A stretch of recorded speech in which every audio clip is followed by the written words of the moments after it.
a country with both a Mediterranean and an Atlantic coastline.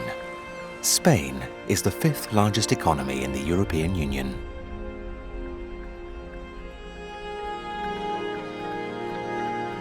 For many Europeans, Spain is the land of sunshine and summer holidays. It's an image which could make us forget that the Spaniards have suffered an economic, social and institutional crisis that has shaken the country and threatened the very unity of its regions.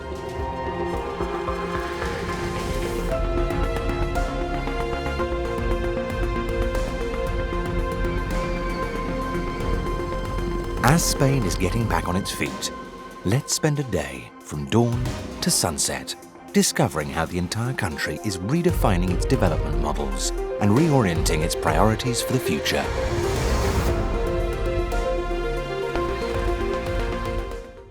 As the sun starts rising over Europe, the Iberian Peninsula is still in darkness at the continent's westernmost extremity. The nighttime map shows how unequally the population is spread out through the country. In the center throbs the dense radiance of Madrid. On the Mediterranean coast, the constellations of the centers of flagship industries and tourism still sparkle: Valencia, Tarragona, and Barcelona.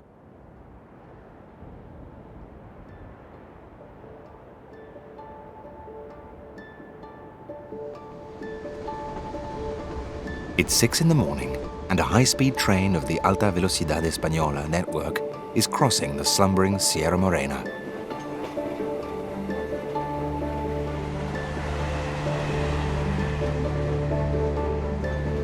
Having left Seville at 5 o'clock, train number 357 covers the 400 kilometers of rail to Madrid in under 2 hours.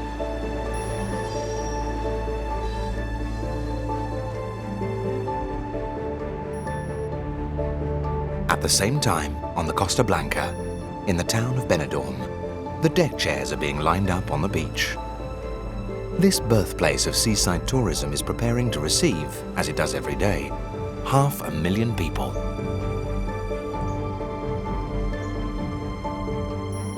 "600 kilometers to the west, near the town of Córdoba, the sun's rays will soon be hitting all 3,000 panels of Gemma Solar, the only solar power plant of its kind in the world. The night shift technicians make their final inspections before switching on the generators.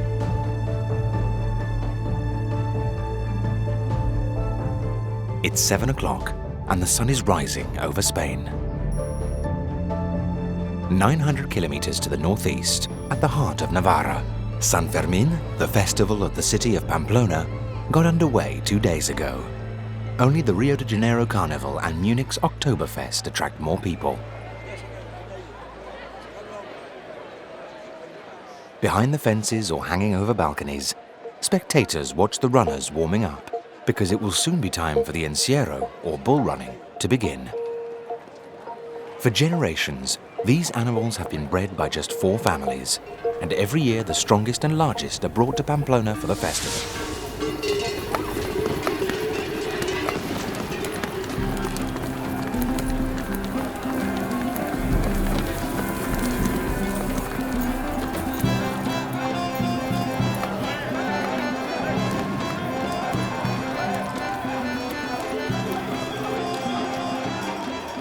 Pues yo llevo aquí en Pamplona corriendo 45 años. Para correr un encierro, lo primero principal que tienes que estar sabiendo lo que estás haciendo y además meterte.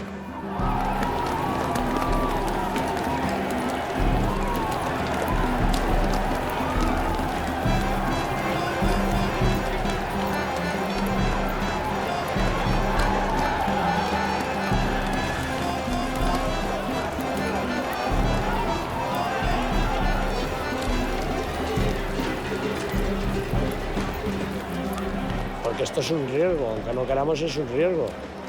Pero dentro del riesgo está la satisfacción que tienes de estar con un animal bravo, estar pudiendo estar delante de él cuando sabes que el peligro existe porque el toro coge y mata. Dicen, será de locos, bueno, de locos no sé, es la pasión que tú tienes por el toro, ¿no?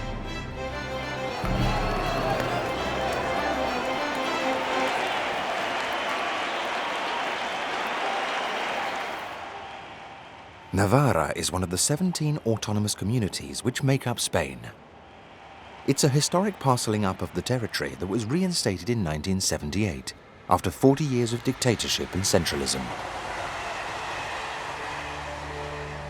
AVE Train 357 continues on its way towards Madrid. The high-speed rail network connects the country's diverse regions, ensuring communication between the territory's main hubs.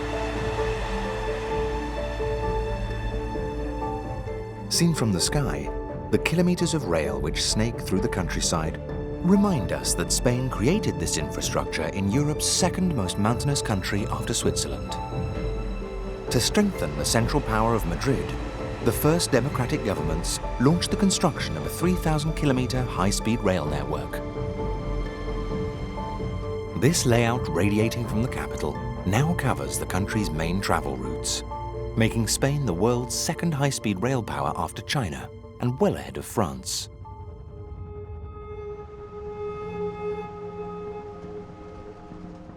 It's now 7:30 and traffic is very heavy on the M30 motorway heading into Madrid. It's the busiest part of rush hour around the capital. Workers drive in from the neighboring provinces and the towns in the outlying suburbs. Madrid and its metropolitan area are where 14% of the population of Spain live. It's the European Union's third largest city, after London and Berlin. An international city, it's also a centre of culture, as evidenced by its rich historical heritage and legendary museum, the Prado. It is also home to two of the world's greatest football clubs, Real and Atletico. Considered a major financial centre of southern Europe, Madrid is home to the headquarters of multinationals, as well as Spain's biggest companies.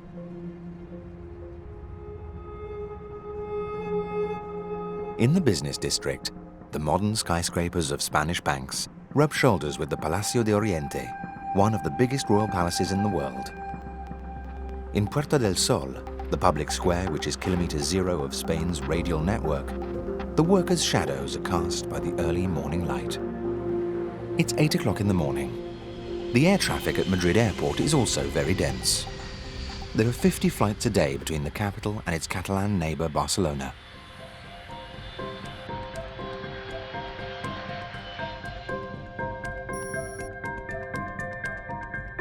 The rivalry between Madrid and Barcelona is legendary and has been going on for 500 years.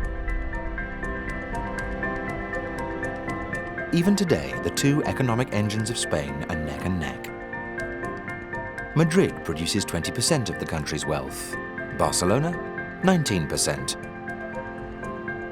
This economic dynamism is visible in the skyline of the Catalan capital, where the headquarters of major companies and internet giants jostle with luxury hotels.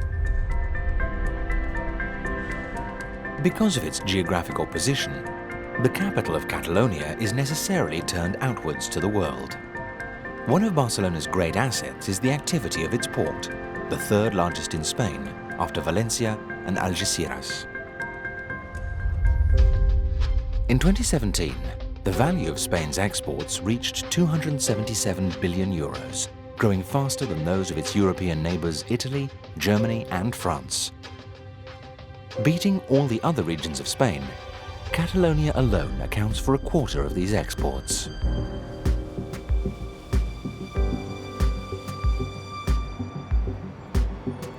Barcelona, a leading city of the Mediterranean since antiquity, knows how to make the most of its cultural and historic heritage.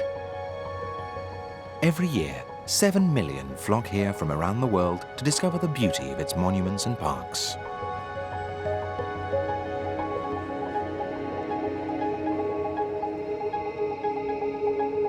The architect Antoni Gaudí stamped his lasting mark on the city of Barcelona. The Sagrada Familia, still being built since 1882, is one of the most visited tourist attractions in Spain.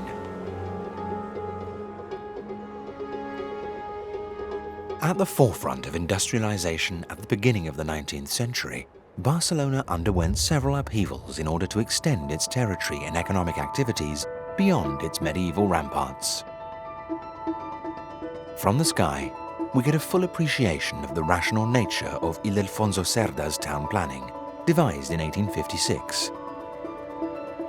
This engineer conceived of the city as a connecting hub between the highways of the land and sea, and designed a grid layout crossed with major roads converging on the port. Manel Guardia y Bassols is a historian of architecture. He explains the reasons for this transformation. Bien, la ciudad de Barcelona, a mediados del siglo XIX, sufre un momento de cambio, ¿no? y de proyecto de nueva ciudad que está muy vinculado a unos cuantos fenómenos fundamentales, ¿no? Uno es el fenómeno, lógicamente, de la industrialización.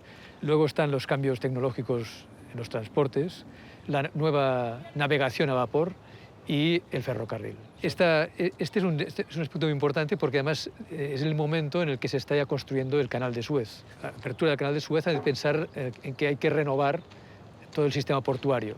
Pero sobre todo el tema fundamental es que Barcelona todavía está cerrada en sus murallas y ha habido un esfuerzo y una lucha considerable para el derribo de las murallas y la extensión de la ciudad.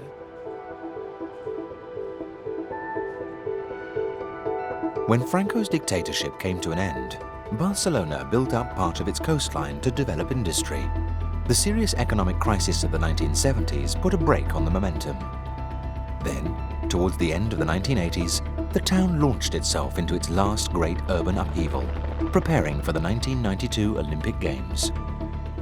Toda esta transformación va totalmente, digamos, en paralelo a esta creciente afluencia turística en Barcelona.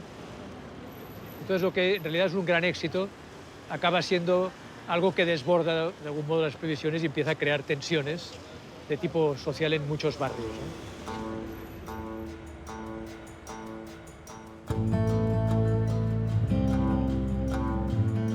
With the demand for accommodation far outstripping supply, the people of Barcelona struggle to find housing. In 10 years, the rents have increased by 20%.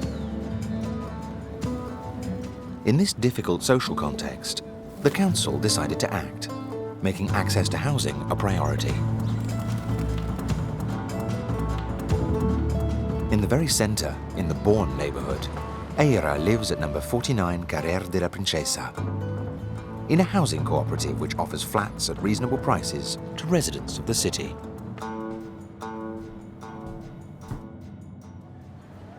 Yo soy de la generación de los 1000euristas. Con un sueldo de 1000 euros pues era casi imposible vivir en Barcelona. Si querías vivir solo, pues yo creo que ese piso acabado de reformar por la zona que es podría costar 1.200 o 1.500 euros cada mes y nosotros vamos a pagar 600. Si se implantaran más iniciativas como esta, bueno, yo creo que para los que hemos vivido siempre aquí, pues sería la sensación de que la ciudad no nos está echando, ¿no? Que realmente hay una voluntad política de cambiar las cosas, de que no tenemos nada en contra del turismo, pero que también es una ciudad para vivirla, no solo para visitarla durante unos días.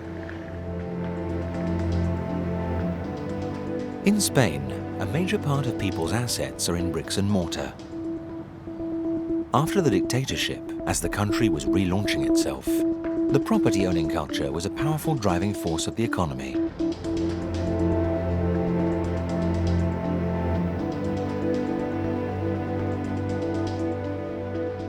In the early 2000s, this real estate speculation was at its height.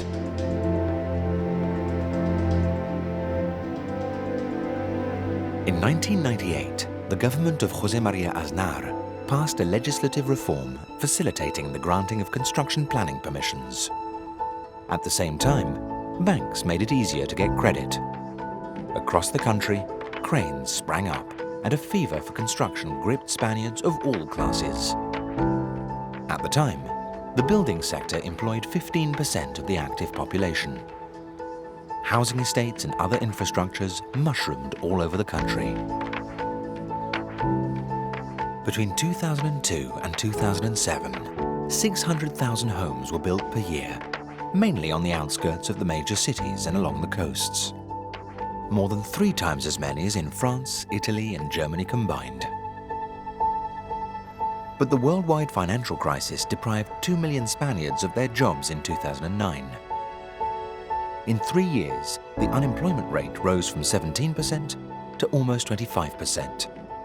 People couldn't pay off their debts, and the real estate market collapsed.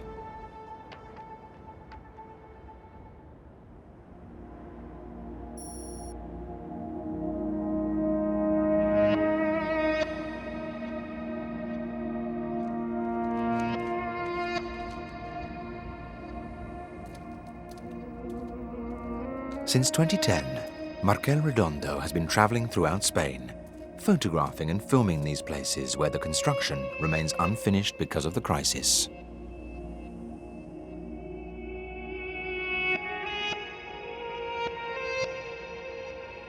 Bueno, es una sensación cuando paseo y camino por estas ciudades fantasma, siempre tengo sensación de ser un poco el último habitante de la Tierra. Siempre tengo esta sensación, o una especie de sensación de ser eso, un apocalipsis, ¿no? De que algo ha pasado y soy el último que queda y estoy aquí un poco para contarlo, ¿no? Bueno, pues ahora mismo estamos en Otura, en Granada. Es aquí donde podemos ver a mis espaldas, es Las Alondras, una urbanización de 50 casas que lleva abandonada, bueno, 10, 11 años.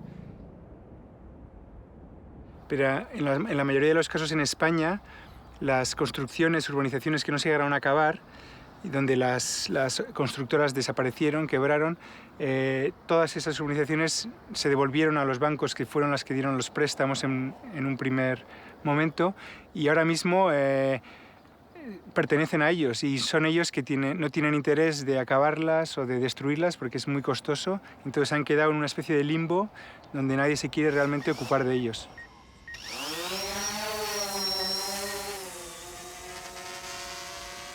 Estas casas para mí representan una especie de castillos de arena que van a un momento desaparecer o van a acabar, la naturaleza va a acabar comiéndoselas de alguna forma.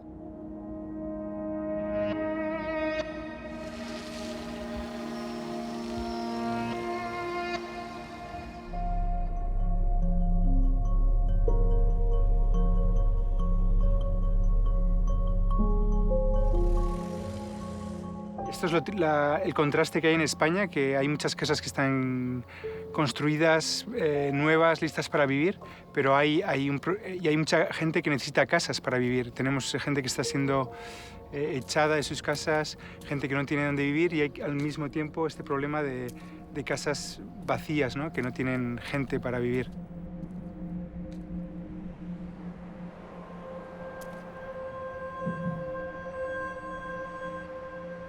Y como un arqueólogo también un poco captar esas huellas que se han dejado para la posteridad.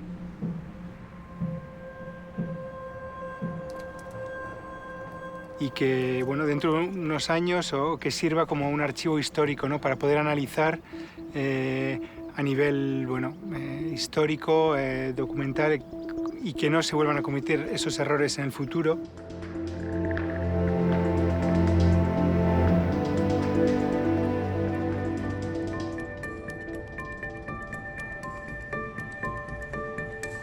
One of Spain's major assets is its coastline, with 300 days of sunshine per year. In all, there are over 2,500 kilometers of shoreline, the stretches of coast often named after their colors as seen from the sky: the Costa Verde, Costa Dorada, Costa Blanca.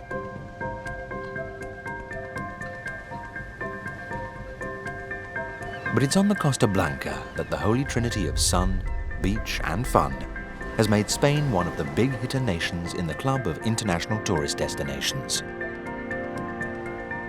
The sector accounts for 11% of Spain's GDP. Spain is today the second most popular tourist destination in the world after France.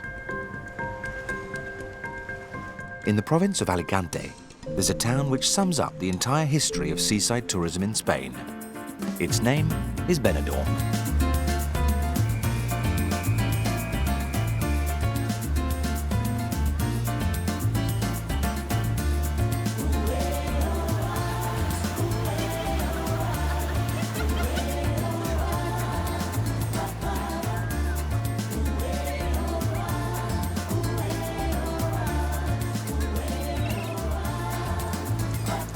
Benidorm welcomes the greatest number of holidaymakers after Barcelona and Madrid.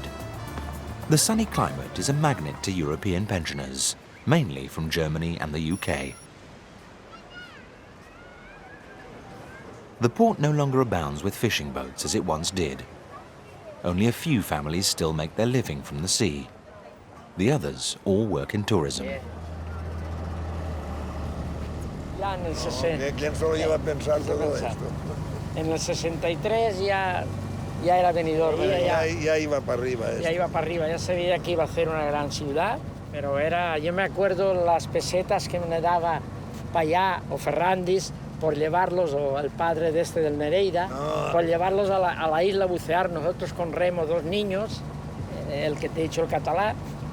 Como te hemos dicho, iba creciendo Benidorm y claro, todos, pues ya no, mucha gente no iba al mar, esto se perdía. Se perdió, el mar se perdió. Se aquí. perdió porque claro, cualquier persona ganaba más yendo de camarero o de cualquier cosa que yendo al mar. O a pintar, o a trabajar de albañil o lo que fuera. In the 1940s, the province of Alicante wasn't well known, and Benidorm was just a little fishing village. In 1955, the mayor, Pedro Zaragoza, had the first budget hotels built to accommodate local holidaymakers. He was the first mayor in Spain to permit the wearing of bikinis, which at the time were all the rage in other European countries. It was a sartorial revolution which enjoyed immediate success.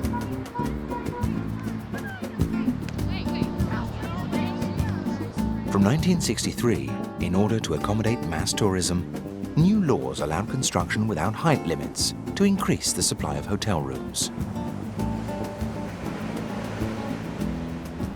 Que el obispo tenía mucha amistad con don Pedro Zaragoza y lo llamó por teléfono. Dice, Pedro, me han dicho que las mujeres se bañan con bañadores de 2 piezas. Y este le contestó al obispo, dice, eso no es problema, dígame qué pieza quiere que se quiten.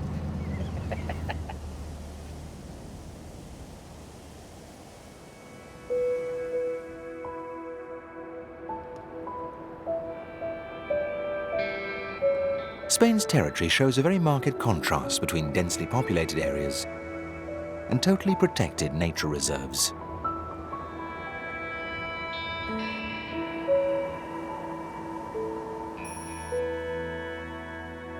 130 kilometers northeast of Benidorm, in the Balearic archipelago, every year the island of Ibiza welcomes 2 million holidaymakers who turn it into one big dance floor. And yet, hidden away only a few kilometers away from the raves is a unique spot of natural beauty. The Ses Salinas Nature Reserve has been a protected zone for 25 years. It's a territory that stretches from the ancient salt flats of Ibiza to the neighboring island of Formentera. The reserve is for the most part marine, with nesting areas for migratory birds.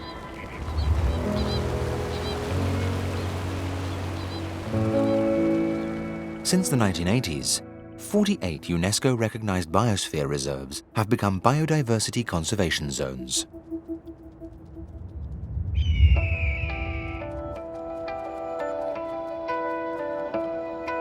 Spain is a mountainous country, and its many peaks have made it a land of hikers and climbers. These wild landscapes are the driving force behind new ambitions for tourism in the country, enabling green tourism and adventure tourism to really take off. On the Atlantic side of the country, 30 kilometers from the coast, the National Park of Los Picos de Europa stretches east to west between Cantabria and Asturias. The realm of eagles and chamois, the Picos are the largest single mass of mountain limestone in Europe. In the Spanish Pyrenees, the National Park of Ordesa y Monte Perdido is a paradise for mountaineers. With a succession of summits of over 3,000 meters along the mountainous border between Spain and France.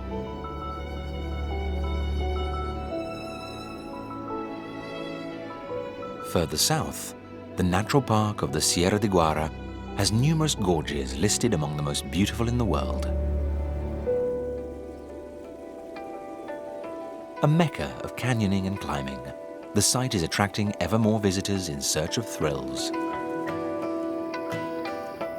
Jan, a French-Spanish canyoning guide, is a proponent of sustainable tourism, sharing his conviction with other local players keen to preserve this exceptional natural setting. Al finales de los 70, que los españoles han descubierto una nueva forma de disfrutar de sus vacaciones. Había más que la playa, había más que la siesta, para entrar en los estereotipos. Y empezaron a descubrir el turismo verde, el turismo de aventura.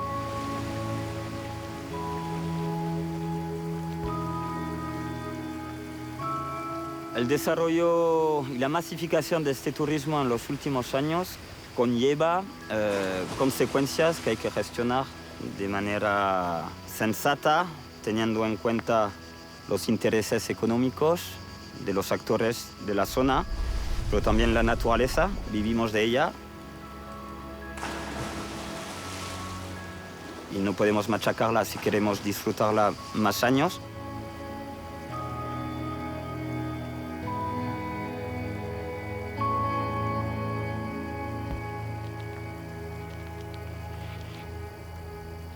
Y al nivel de nuestro oficio, digamos que intentamos pues, aprender y enseñar comportamientos ecológicos. No utilizamos demasiado botellas de plástico, no ponemos crema solar antes de ponernos en una agua que no tiene contaminación, se observa a los animales sin tocarlos. Los grupos, la idea es que cada día viven un máximo de cosas y la idea es que vuelvan siempre.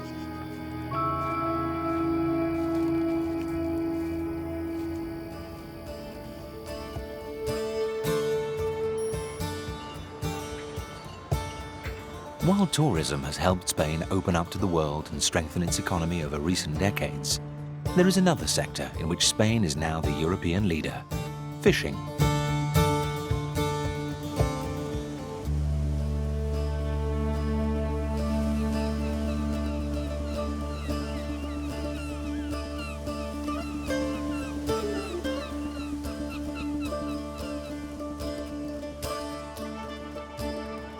In Vigo Bay, shellfish farming is to the fore, with wide expanses of bateas, wooden platforms for mollusks. Spain is the world's second largest producer of mussels after China. It is 12 noon at low tide in Cambados Bay. On the beach, a group of women are getting ready to fill their baskets with shellfish, including precious clams. Here in Galicia, these women are known as the mariscadoras.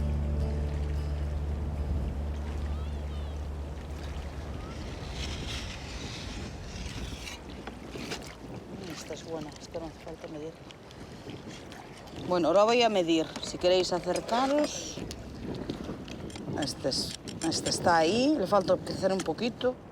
A partir del año 1999, que fue cuando nació la agrupación de mariscadoras, y ahora todo lo que se extrae hay que pasar por el punto de control donde te lo pesan, te controlan el tamaño y no puedes exceder el cupo marcado para ese día. Viene marcado ese cupo por el precio que haya tenido el día anterior en lonja y la cantidad de recursos que tengamos en la playa. Estos bancos marisqueros donde nosotros trabajamos son concesiones a la cofradía. Tú ahora no eres una mera extractiva, tú también haces labores complementarias como apoyo a la vigilancia, labores de limpieza de algas, de semicultivo, de almeja, y la verdad que es un trabajo muy organizado. Ahora es una maravilla, esto es un placer trabajar así, pero bueno, en invierno a veces sí que es duro. Pero bueno, como estamos acostumbradas, pues yo lo llevo con alegría y lo llevo bien, no tengo a nadie encima mía que me diga lo que tengo que hacer ni lo que no tengo que hacer. Si me apetece cantar una canción, la canto, si me apetece contarle un chiste a la compañera, se lo cuento. Eso sí, tengo que trabajar porque si no, no me llevo nada a casa, pero bueno. Nosotras, si nos sobra algo de marisco y ves que a la compañera le falta, pues le dices, oye, pues escoge este que tengo y el que le sobre lo tira. Sí que somos solidarias unas con otras. Oh, dedos meus cabezales, en todo estás, et es todo. En mí, ti te amostras.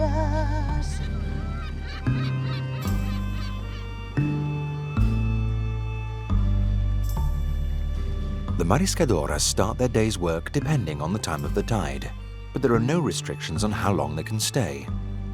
They do, however, only work 15 days a month.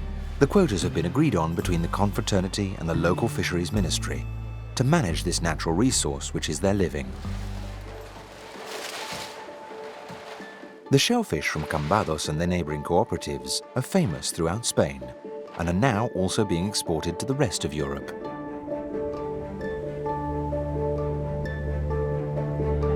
It's 2 o'clock. After gathering shellfish for 2 hours, the mariscadoras are back from the beach. In Pamplona, it's party time. The kilikis are parading through the streets of the old town to the sound of bagpipes. Spending a day in Spain means adopting Spanish timekeeping. The whole country comes to a standstill between the hours of 2 and 4 o'clock in the afternoon for a long lunch break, which creates a bit of a lag with other European countries. Since 1942, Spain has been on the same time as Germany, while its geographical time zone is the same as the United Kingdom's, and all because of a decision of Franco's during the Second World War. If Spain were to live at its correct solar time, as Portugal does, it could make energy savings worth around 300 million euros a year. At this hour, early in the afternoon, all the country's fans and air conditioners are at full blast. A land of mountain peaks and wind, with record-breaking sunshine, Spain is considered a pioneer in the field of renewable energy, this sector having grown rapidly over the last 15 years. Wind and solar produce some 35% of the electricity consumed by the country.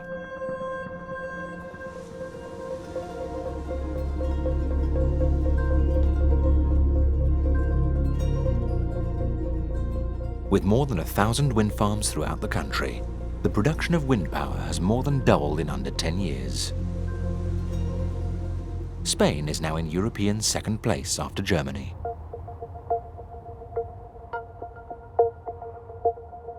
Spain's annual sunshine is another of the country's assets. The exploitation of solar energy has undergone impressive development, going from a paltry contribution of 30 gigawatt hours in 2002 to 10,000 gigawatt hours in 2012, or annual growth of 80%. Over the last few years, people throughout Andalusia, Navarra and Catalonia who were sick of paying exorbitant electricity bills have been starting to equip their homes and businesses with solar panels. Worried about this trend and the potential loss of earnings, the major electricity companies put pressure on the government to introduce a tax on the self-production of energy. A tax on sunshine. Faced with these political decisions, and to get around this tax, which they considered unfair, in 2010 a group of individuals and a handful of students created Som Energia, We Are Energy, the first Spanish renewable energy cooperative.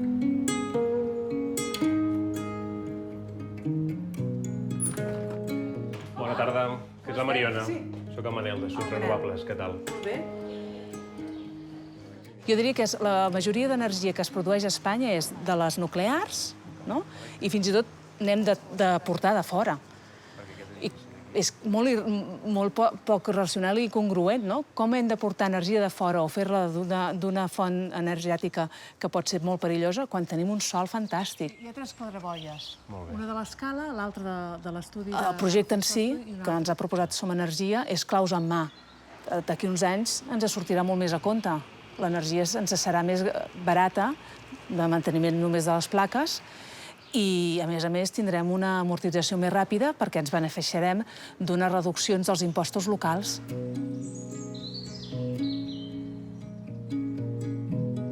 Si som molts, en aquest cas hem sigut 115 famílies que en pocs mesos hem estat d'acord a fer una compra conjunta i que, a més, doncs, tu quan veus que altres models energètics són possibles.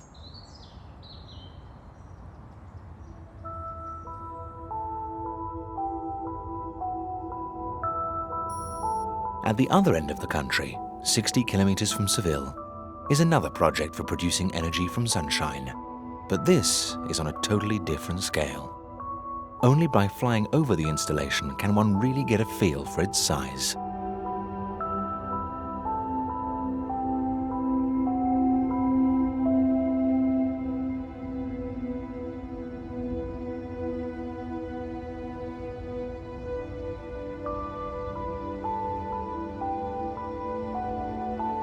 JOUR Solar is a solar power station which can actually store energy.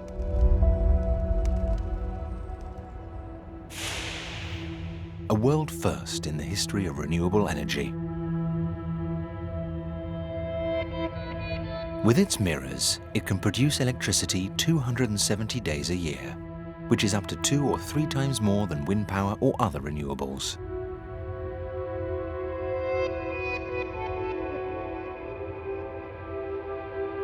Its secret is the receptor, which can reach a temperature up to 600 degrees.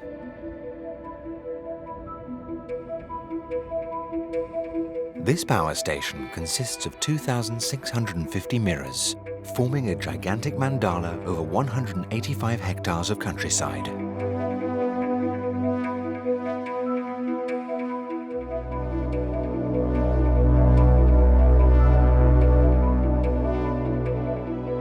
Financed in a partnership with Abu Dhabi, it currently supplies 25,000 households with electricity, while avoiding the emission of 30,000 tons of carbon.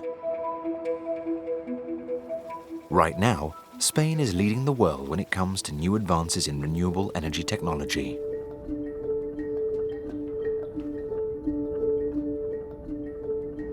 It's 4 in the afternoon, a sweltering part of the day when the sun does the most damage to the country's southern regions. Spain is the driest country in Europe, its Mediterranean climate afflicting it with regular periods of drought.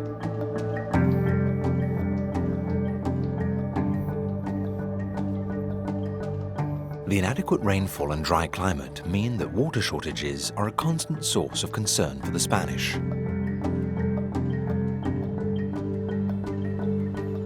The hydrological discrepancies in Spain have created divisions between the wet provinces in the north and those afflicted with drought in the center and south of the peninsula. For 40 years, the policies regarding water distribution have been set by the central government. Across Spain, dams have been built and enormous reservoirs and artificial lakes have been created. But at times, even these are not enough, and water must be carried great distances.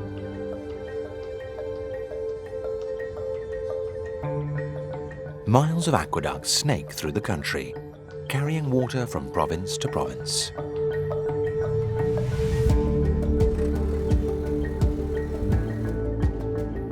This centralized water management has led to a no-holds-barred war over water between those provinces which have some and those which don't.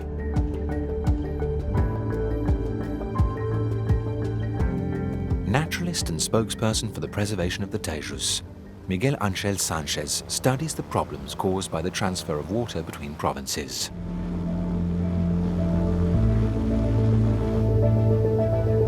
Flying over the Sierra de Altamira, he points out where hydrological adjustments have been engineered and their impact on the local populations and on the natural resources of the river, which is currently at a critically low level.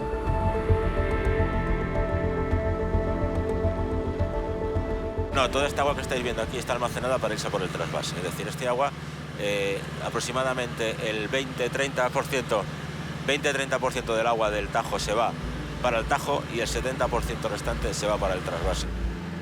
Nosotros utilizamos el término de hidrocolonia, es decir, causando problemas y lo que está causando que el río esté en ese estado, ¿no?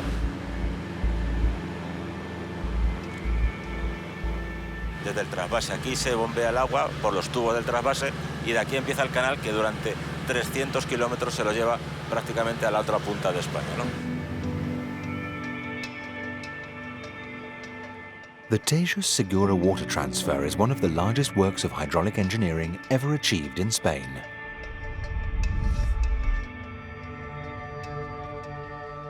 The project was launched in 1968, and the canal came into operation in 1981.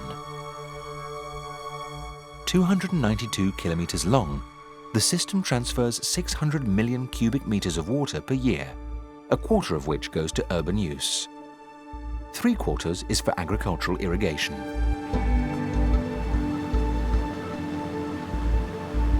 Ahora mismo ya nos vamos a introducir en una de las zonas más salvajes de toda España. El Parque Natural del Alto Tajo es un parque protegido, una de las zonas, miles de hectáreas de naturaleza prácticamente virgen. Aquí que ya estamos prácticamente en el nacimiento del Tajo. Se ve como el agua viene de los cars, viene desde el agua de dentro de la tierra, de los manantiales que van surgiendo, ¿no? Hay que tener en cuenta que estos ríos que estamos viendo aquí, el Alto Tajo, el propio río Tajo, el Guadiela, han perdido en los últimos 30 años el 50% de sus aportaciones, es decir,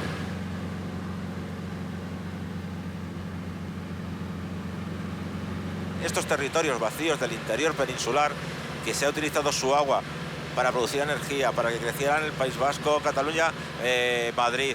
Ahora también tenemos derecho a un respiro y que el agua, nuestros ríos estén vivos para generar riqueza, para que no nos acabemos de morir completamente. Entonces, la solidaridad hay que entenderse ahora en el otro sentido.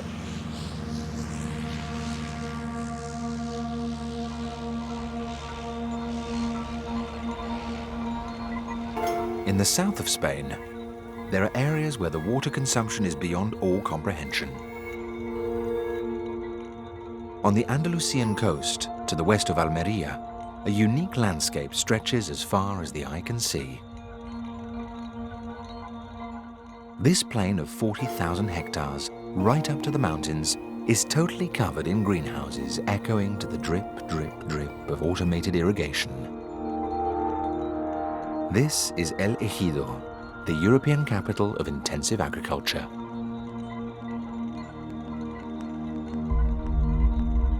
Using every last square meter of ground, human beings have covered the entire area in a spotless white blanket visible from space. Thousands of tons of vegetables and fruit are produced here every day, soilless and regardless of the season, ending up in the supermarkets of France, the United Kingdom and Germany. Cheap labor, sunshine and lots of water have made Spain a European leader in the production of fruit and vegetables, along with the Netherlands and Italy.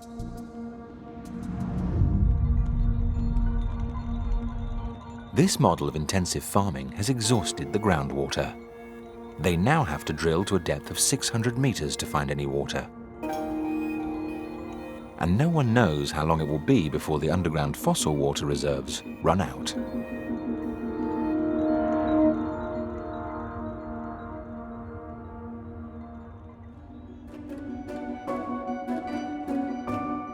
To the north of Cartagena, just a stone's throw from the river Segura, we're on land belonging to the company Agroherni. Sergio Ros Hernandez, an industrial engineer and the company's CEO, explains why intensive agriculture has changed and how it's attempting to meet the ever-growing demands of European countries. Lo que está pasando en cuanto a la agricultura dentro de la región de Murcia y no sé en el resto de España, creo que también es parecido, es que se está profesionalizando. Están trayendo gente que ha estado en el extranjero, gente más formada, a ciertas posiciones de cierta responsabilidad para darle un aire nuevo a la forma de trabajar. Nosotros realmente, de las 2.500 hectáreas que podemos llegar a tener, solo a lo mejor 60 hectáreas como mucho son en invernadero, el resto está todo al aire libre. En cuanto a empleados, tenemos unos 700, 800 empleados de más de 20 nacionalidades. Por suerte, he tenido la oportunidad de estar viendo zonas de producción en casi todo el mundo. Y uno de esos sitios es en Estados Unidos. Y no creo que tengamos que envidiar nada a los Estados Unidos. Lo hacemos muy bien aquí, hacemos muy bien. Tenemos unos costes de producción envidiables y sabemos hacer las cosas de una forma muy bien, pero muy bien porque nos han exigido tanto.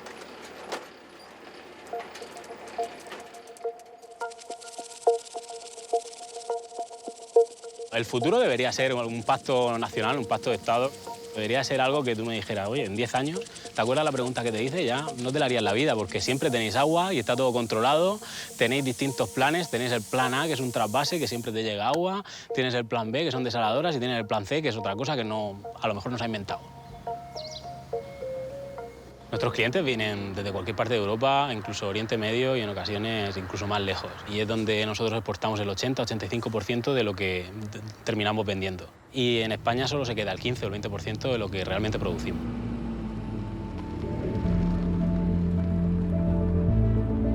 It's said that the first greenhouses in Almería and Murcia were constructed when local farmers wanted to protect their crops from the wind. These were among the poorest regions in Spain, but intensive farming has enriched them in just 2 decades. Today, the lorries driving towards the countries of Northern Europe are transporting the country's water in the form of fruit and vegetables. This transformed water has created a market worth €5 billion a year. And Spain cannot slow down the pace. Its extremely thirsty agriculture is a driving force of its economy.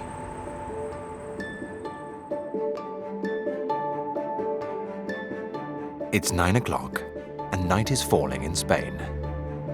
For most Europeans, the working day ended an hour or 2 ago, but many Spaniards are still at work.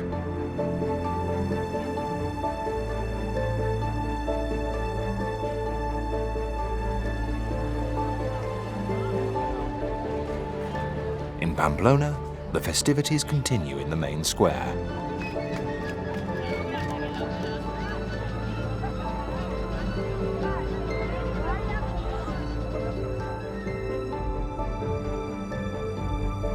In Barcelona, the light of the dying day envelops the Catalan capital as the sun disappears behind Mount Tibidabo.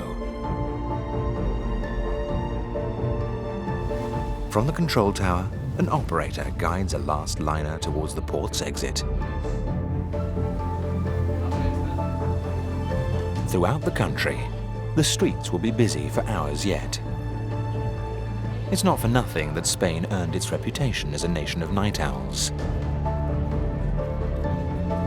Nightlife, enjoyed by every generation, is at the heart of the Spanish way of life, which looks out towards the public space, towards the outside. There are people everywhere, enjoying tapas on restaurant terraces or strolling down the wide pavement of the avenidas. Tonight in Madrid, the Veranos de la Villa festival is taking place in the Jardines Bajos, facing the bridge of Segovia. Javier Carrego, the presenter of a free radio station in Madrid, recites his poetry accompanied by JOUR, a rock group from Barcelona. Un país patas arriba, de personas boca abajo, abatidas, por un ejército de contables, bajo un silencio impertérrito, que acalla el deshielo de la calle, donde se desploman edificios flácidos como pieles de bebés sin carne. Bueno, Madrid yo creo que es una ciudad muy política y aquí hay siempre un trasiego de ideas, de confrontación, de debate que siempre ha sido muy interesante. Y ha habido grandes movimientos sociales, el 15M el más reciente, en el que fue Madrid quizá la que movió y movilizó primero y después se extendió al resto del país. Ahora es el feminismo, que yo creo que en España se está volviendo a retomar, yo creo, la vanguardia europea. Creo que el movimiento del 8 de marzo, del 8M, en España ha sido referente para el resto del mundo. Pero la sangre no llega. Una serie de movimientos que, como os decía antes, en España son muy activos y que en oleadas van subiendo y bajando, pero que cuando suben son muy espumosos y muy estruendosos y muy poderosos. Dadle a un país a probar su propia medicina y no tendrá cura. Dadle castigo y no tendrá piedad.